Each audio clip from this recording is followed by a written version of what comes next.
Welcome folks. I'm going to do this very quickly because it's actually a very large topic, and we would have to look into some of the history of what led up to Freud, the early Mesmerists, and then the people who called themselves hypnotists, essentially after Braid and other people began to use that word.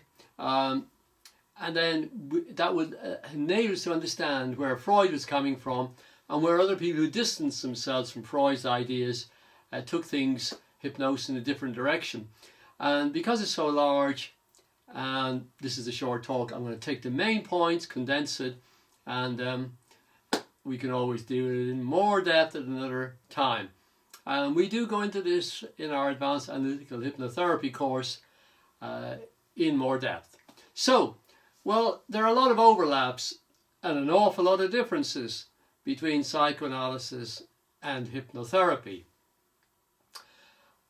Differences in theories and differences in methodology. Now, one of the things that's characterized psychoanalysis over the years is that there's a great deal of intellectual discussion and theorizing, as well as analysis of dreams in the Freudian way of analyzing dreams.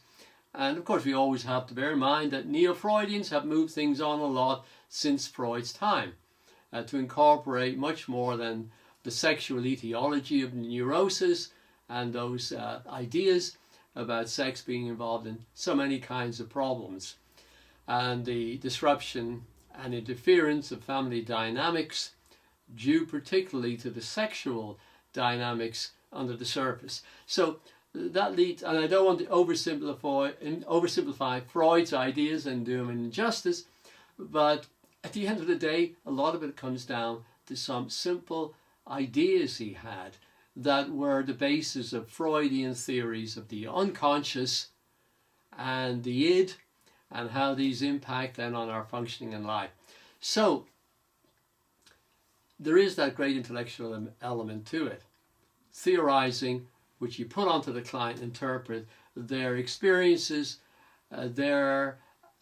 experiences in the therapy setting in between sessions, and then they're supposed to live up to those diagnoses and theories. So the intellectual side is one aspect. By making what is unconscious conscious, we resolve the problems, according to Freud. That's the major part of the therapy. Well, that's not true. Intellectual understanding of different levels and forms gives a starting point for therapy, but very incomplete. It doesn't take us to the deeper roots, the deepest levels and experiences of the mind where the problems are lodged, and so on. So that's one part. Then we had in the development of Freud's ideas the experience with emotional catharsis, Breuer's cathartic method, one of Freud's colleagues, and he noticed that when people released the emotion, they felt better. Of course, that's a part of therapy too, and getting in touch with the beliefs and ideas that drive those emotions, of course, we would say, is a lot more of the real therapy than just releasing the emotional. It's like the steam coming out of the boiler. We don't want to just be dealing with the steam. So when we're dealing with the emotional energies, we deal with them in a different way, of course. We deal with the intellectual understanding in hypnotherapy as well. We deal with the emotional understanding, and we deal with these deep beliefs at the deeper subconscious layers, levels of the mind. And so what has become developed over the years is called hypnoanalysis, and then advanced analytical hypnotherapy, as we teach it in our classes, to distinguish it from the rather psychoanalytic, psychodynamic forms of analytical hypnotherapy that existed in the past.